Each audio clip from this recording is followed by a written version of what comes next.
Salut, c'est Anne-Artemis. Je te reviens avec une dernière vidéo sur les jeux de pouvoir où je vais te parler du témoin centré aujourd'hui.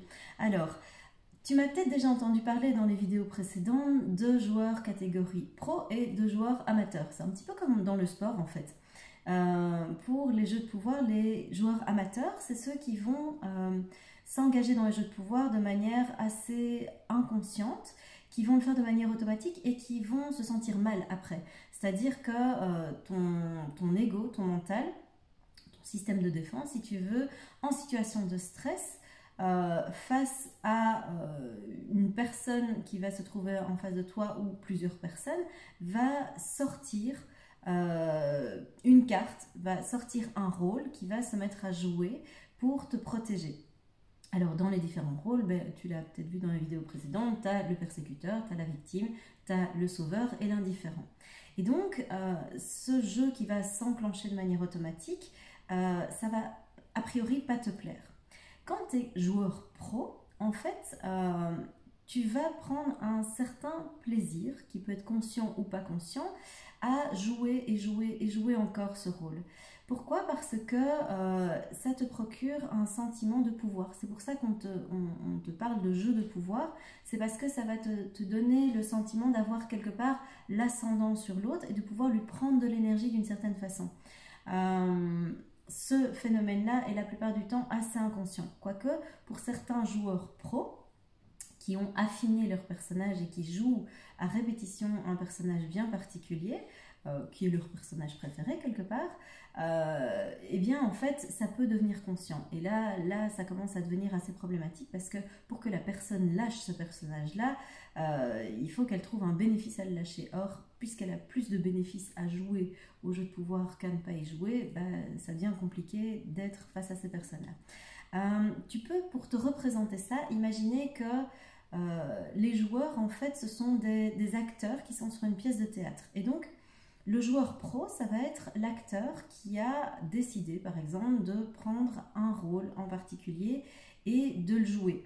Toi, si tu te mets face à cette personne-là, on peut imaginer que tu es dans le public, c'est-à-dire que tu n'as pas spécialement envie de jouer ce rôle-là, mais l'acteur qui est sur scène va t'envoyer des invitations pour t'inviter à monter sur scène et à jouer avec lui. Parce qu'évidemment, c'est beaucoup plus drôle quand tu peux donner la réplique à quelqu'un et quand tu vois ce que l'autre joue comme rôle et voilà comment il se débrouille face à ce rôle-là, puisque c'est un jeu de pouvoir.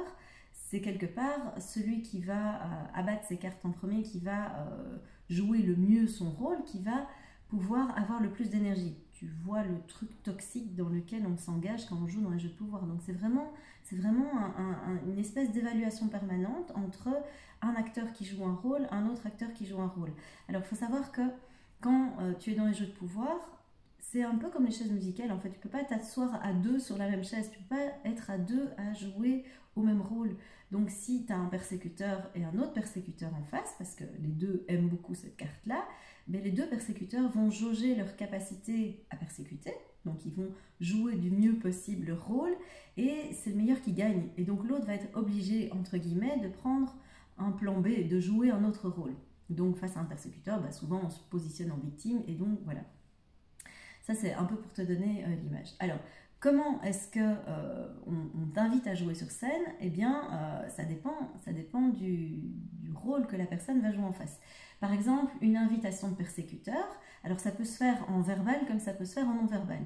Une invitation de persécuteur en verbal, ça peut être t'es sûr que tu vas t'engager dans ce projet-là?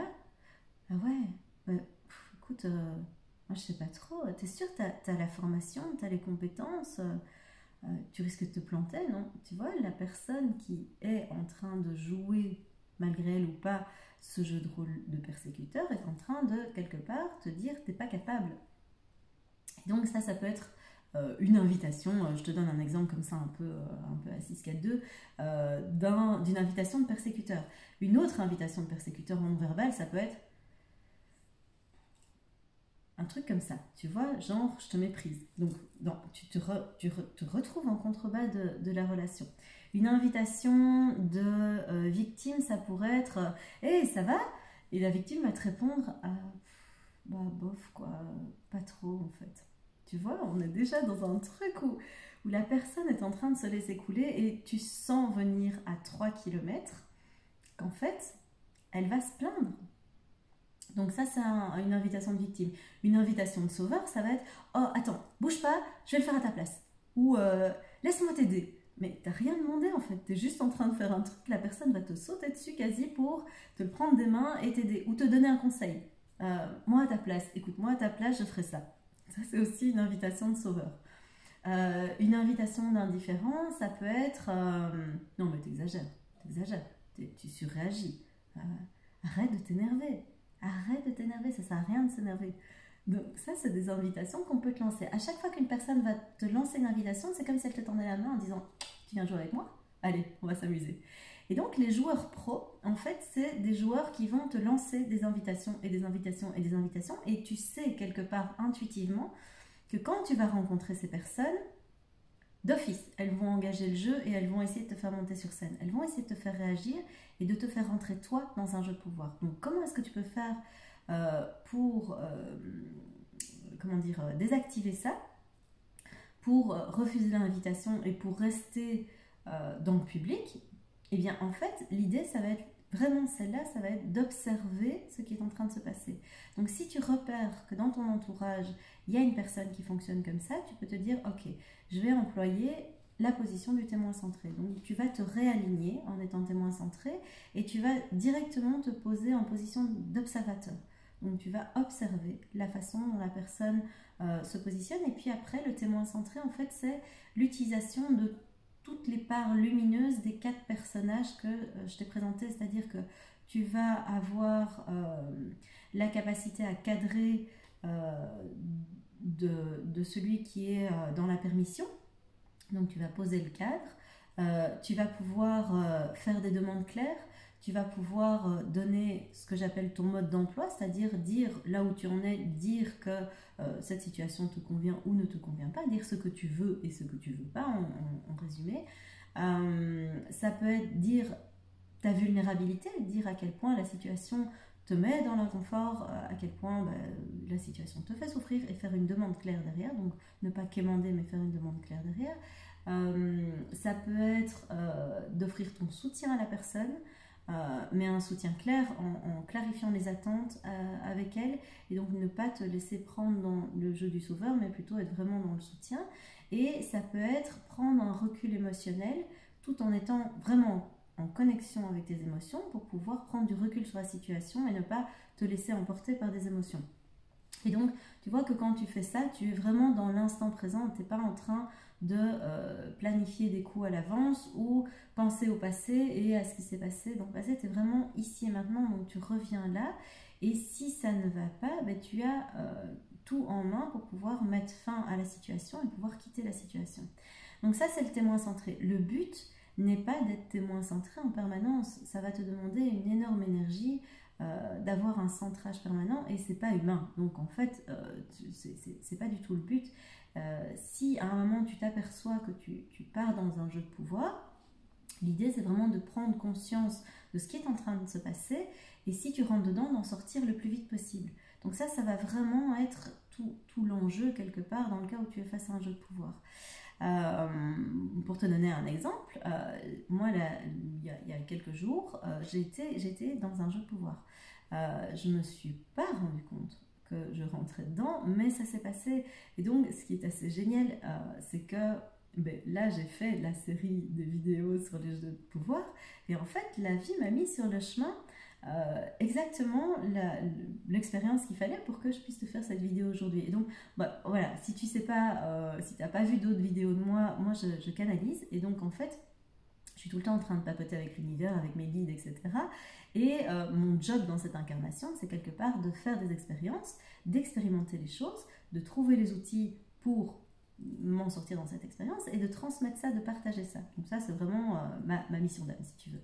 Et donc, voilà, en fait, quand mes petits copains là au-dessus me disent voilà, ça va être cool, tu vas faire une série de vidéos sur le jeu de pouvoir, que ils me mettent sur le chemin exactement de l'expérience, donc mon job, c'est de te la transmettre. Donc, en fait, qu'est-ce qui s'est passé? C'est que dans cette situation, moi, dans mes relations, quelles qu'elles soient, j'essaye de rester là. ben voilà, c'est vraiment le plus confortable pour moi et le plus confortable pour l'autre. Donc j'essaye que les relations soient équilibrées, soient harmonieuses, voilà, qu'on soit vraiment équivalent dans la relation. Et là, je me suis vue glisser progressivement en contrebas de la relation. Et cette situation a fait qu'à un moment, je me suis dit, mais putain, mais qu'est-ce que tu es en train de faire alors? Mais qu'est-ce qui se passe quoi là en fait? Parce que je ne l'ai pas vu à ce moment-là. Et c'est possible que quand il y ait des choses qui se mettent sur ton chemin, quand tu croises des situations, quand tu croises des gens, déjà, il n'y a pas de hasard. Donc si tu es dans cette situation-là, tu as d'office quelque chose à apprendre. Donc prends l'apprentissage, quel qu'il soit, même si ça te fait souffrir. Et donc ici, je me suis vue glisser en contrebas de la relation. Et du coup, je m'en suis aperçue après coup. Et le cadeau de cette situation, enfin, il y en a eu plein des cadeaux, mais le cadeau de cette situation, il y en a eu deux que je vais t'expliquer ici. Le premier, ça a été de me dire, mais pourquoi? Pourquoi est-ce qu'alors que je veux être là, je me suis retrouvée ici? Qu'est-ce qui s'est passé? Et en fait, j'ai pris conscience qu'il y avait un programme que je n'avais pas vu, qui s'est activé chez moi. Et donc, tu vas voir que si tu arrives à prendre du recul sur la situation, tu vas voir des espèces de programmes qui tournent en toile de fond chez toi. Un petit peu comme une application de téléphone qui resterait ouverte. Il y a longtemps tu l'as ouverte et tu sais même plus que c'est là. Et donc en fait ces petits programmes viennent saboter ce que toi tu as envie de mettre en place dans ta vie, ce que tu as envie d'avoir comme relation équilibrée, etc. Simplement parce que tu ne les vois pas. Et donc le programme qui s'est activé chez moi, c'est le programme sacrifice. Tu vois, le programme sacrifice est un programme complètement foireux et pourri où en fait tu vas prendre les clés de ta vie, les clés de tout ce que tu as à toi et tu vas les donner à quelqu'un en disant tiens, fais-toi plaisir en fait. Et c'est un programme ultra foireux qui est lié à une forme de loyauté. Alors le problème de ce programme, c'est qu'au lieu que tu sois loyal à toi-même, qui est la seule personne à qui tu dois être loyal, tu vas mettre la loyauté à l'extérieur de toi. Et ça, c'est vraiment catastrophique. Et donc, en fait, le premier cadeau de cette situation, c'est que j'ai vu le programme. Et donc, je t'invite vraiment, quand tu es dans une situation où tu te dis, ouh, il y a un truc qui est en train de se passer, c'est voir qu'est-ce qui est en train de se mettre en place pour pouvoir en prendre conscience. Et une fois que tu en as conscience, travailler dessus et le désactiver. Donc, a priori, une fois que tu en prends conscience, ça va être compliqué qu'il s'engage de manière automatique. Le deuxième cadeau de la situation, c'est un ancrage émotionnel. L'ancrage émotionnel, c'est quoi? C'est qu'au plus la situation va te faire souffrir, et c'est ça que je te disais dans les autres vidéos, au plus tu vas accepter la souffrance, au plus il y a un cadeau derrière. Le cadeau, c'est un ancrage émotionnel, entre autres. L'ancrage émotionnel va faire que la claque que tu vas te prendre va être tellement grande que tu n'oublieras plus cette expérience. C'est-à-dire que maintenant, le programme sacrifice, il ne va plus pouvoir s'engager chez moi sans que je le voie. Et ça, c'est un putain de cadeau, c'est trop cool quoi. Donc merci en fait. Parce qu'en fait, ça va plus être possible que je glisse dans la situation sans le voir tout de suite. Pas après coup, mais tout de suite. Et donc c'est un petit peu comme dans les sports de combat en fait. Je sais pas si tu fais des sports de combat, mais moi j'en fais.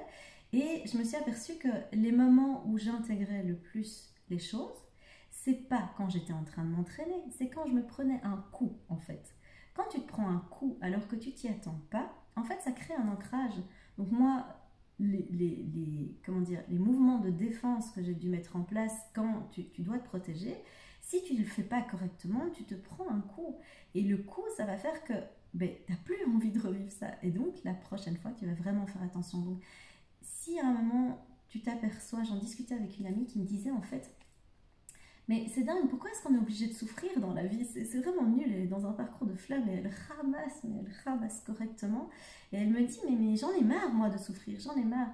Mais en fait, j'ai compris avec cette expérience que le cadeau de la souffrance, c'est un ancrage émotionnel. À chaque fois que tu vas te prendre des claques, si tu travailles ça correctement, ça va te permettre de te souvenir de cette expérience et de ne plus la reproduire. Évidemment, si tu essayes de masquer ça, si tu fais quelque chose qui va te permettre de détourner ton attention de cet ancrage émotionnel, tu n'apprendras rien. Et là, c'est problématique parce que du coup, tu vas boucler dans des schémas répétitifs et tu vas ramasser, tu vas prendre cher parce que la vie, elle va te dire, attention, là, il y a un truc à travailler, tu vas pas l'entendre, elle va monter d'un cran, tu vas pas l'entendre, elle va monter d'un cran jusqu'à vraiment te mettre une expérience qui va être tellement douloureuse que tu vas pas pouvoir le louper parce que simplement l'univers est de ton côté et il a juste envie de t'aider à être la meilleure version de toi. Il a envie de juste t'aider à avoir la meilleure vie possible. Mais tant que toi tu bloques avec des schémas comme ça qui sont activés et que tu n'as pas envie de nettoyer, il y a un moment où il va devoir envoyer un peu plus derrière. Donc voilà, ça c'était à la fois pour l'explication psy et plus énergétique. N'hésite pas, si tu vois que tu boucles dans ce genre de truc, à te faire aider. Donc moi je propose l'immersion où on bosse tout ça, où on bosse les blocages, on bosse les schémas répétitifs, où on bosse tous ces trucs qui t'empêchent d'être pleinement toi-même et d'oser être toi et d'oser suivre l'appel de ton âme. Donc tu peux aller voir sur mon site, je te mets le lien en dessous, en quoi ça consiste. Si tu veux en savoir plus, tu m'appelles, et sinon, mais trouve quelqu'un ou quelque chose, un programme, n'importe quoi, qui va pouvoir t'aider à dépasser ça, parce que sinon tu vas boucler dans des schémas répétitifs. Là-dessus, je te laisse, je te dis à très bientôt pour une nouvelle vidéo, et je te souhaite une toute belle journée. Ciao!